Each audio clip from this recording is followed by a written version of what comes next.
నమస్తే. నేను మీ నాగబాబుని. ఒక సగటు భారతీయుడిని, ఒక హిందువుని. అదేంటి మీరంతా నాస్తికుడు అనుకుంటున్న నాగబాబు హిందువుని అంటున్నాడని అనుకుంటున్నారా? ఆదిశంకరుల అద్వైతం, రమణుల ఆత్మజ్ఞానం, వీళ్ళిద్దరూ చెప్పిన నిరాకార స్వరూపమైనటువంటి ఆ పరమాత్మను నమ్ముతాను. హిందువు అనేది ఒక నమ్మకమో ఒక మతమో కాదు, ఇది ధర్మం, మన జీవన విధానం. అవివేకుల్ని అజ్ఞానుల్ని ఎడ్యుకేట్ చేసేలా చెప్పాలంటే ఇది ఒక జియోగ్రాఫికల్ ఐడెంటిటీ కూడా. ఆసేతు హిమాచలం నుంచి హిందూ మహాసాగరం వరకు ఈ పుణ్యభూమిలో పుట్టిన ప్రతి ఒక్కడూ హిందువే. ఈ దేశంలో ఈ ధర్మంలో చార్వాకులు కూడా చోటుంది కాబట్టి నేను నికార్సైన హిందువుని. నా ధర్మాన్ని గౌరవిస్తూ ఇతరుల్ని కించపరచకుండా బతుకుతున్న ఒక ప్రౌడ్ సనాతన హిందువుని. అందుకే నాకు ఎమ్మెల్సీగా కౌన్సిల్లో మాట్లాడే అవకాశం రాగానే హిందూ మతం కోసం పాటుపడే అర్చకుల చాలని జీతబత్యాల గురించి మాట్లాడాను. మరి వైసీపీ నాయకుల సంగతి ఏంటంటారు? రండి చూద్దాం.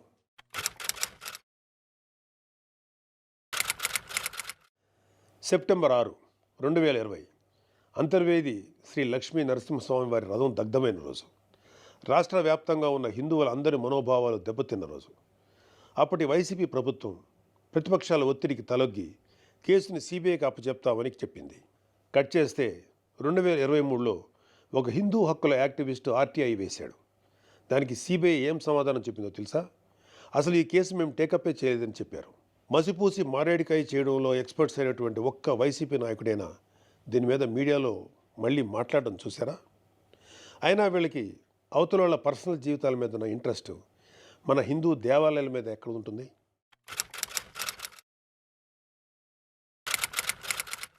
డిసెంబరు 2020 రామతీర్థం రాముడు మనకు ఒక దైవం. మహావిష్ణు అవతారం మాత్రమే కాదు, అంతకు మించి ఈ దేశం తాలూకు ఆస్తిత్వం రామకథలో ఉంది. ఒక మనిషి ధార్మికంగా ఎలా బ్రతకాలో రామాయణం చెప్తుంది. రామాయణంలో మారీచుడు చెప్తాడు, రామో విగ్రహవాన్ ధర్మ సాధు సత్య పరాక్రమ అని. ఈ భూమి మీద రాశీభూతమైన ధర్మమే శ్రీరాముడిని నమ్మే జాతి మనది. అలాంటి రాముడి శిరస్సును నరికినా పట్టించుకోని ప్రభుత్వం వైసీపీ ప్రభుత్వం. అప్పటి ప్రభుత్వం ఇన్వెస్టిగేషన్లో చూపించిన నిర్లక్ష్యం వల్ల దీని వెనుకున్న అసలు దోషులను శిక్షించలేక ఏదో నామకే వాస్తే కేసులు పెట్టి దీన్ని నీరు కార్చారు. అయినా మీకు మీ మంత్రులకి రిలీజ్ సినిమాలకు రివ్యూలు ఇవ్వడం మీద ఉన్న శ్రద్ధ రాముడి మీద ఎందుకు ఉంటుంది?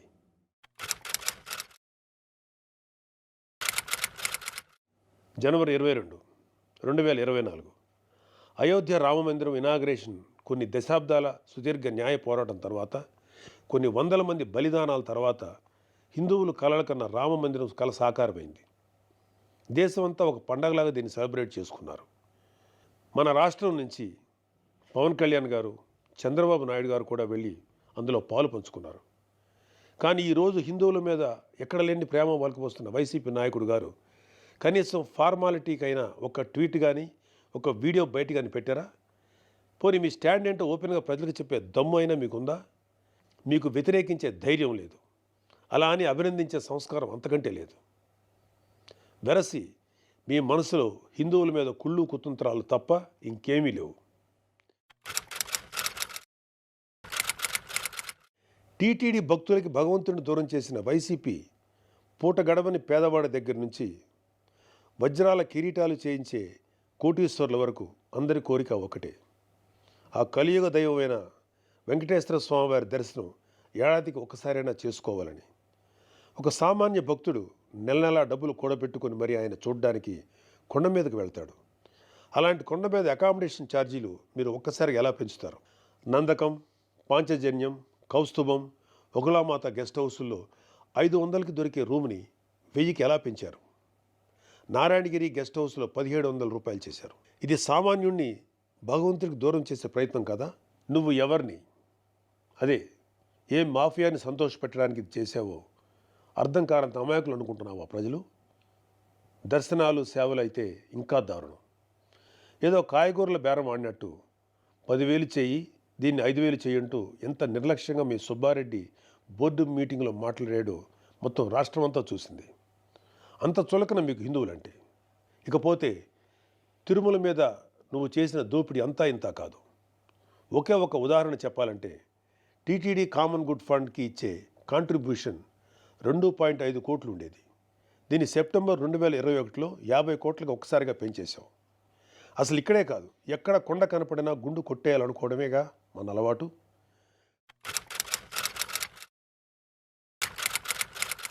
Declaration form.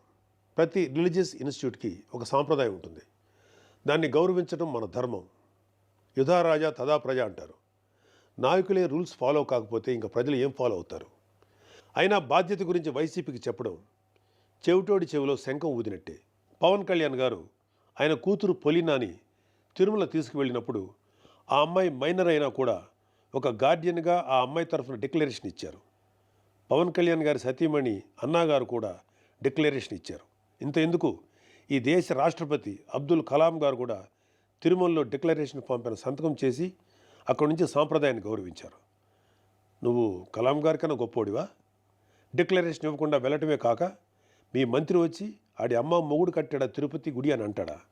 అలా తలపగురు మాటలు మాట్లాడితేనే జనాలు 151లో మధ్యన 5 తీసేసి 11 ఇచ్చారు. అయినా నువ్వు ఏమైనా మారావా? లేదు. డిక్లరేషన్ అడిగారు అని తిరుమల పర్యటన క్యాన్సిల్ చేసుకున్న చరిత్ర మంది. అయినా సెక్యులర్ ప్లేస్కి రిలీజియస్ ప్లేస్కి తేడా తెలియని నిన్ను ఎడ్యుకేట్ చేయటం మా వల్ల కాదు. ఇక ఫైనల్గా మన కల్తీ నెయ్యి వ్యవహారం గురించి చెప్పాలి. పాపం ఈరోజు డోసు ఎక్కువైనట్లుంది, రేపు మాట్లాడుకుందాం.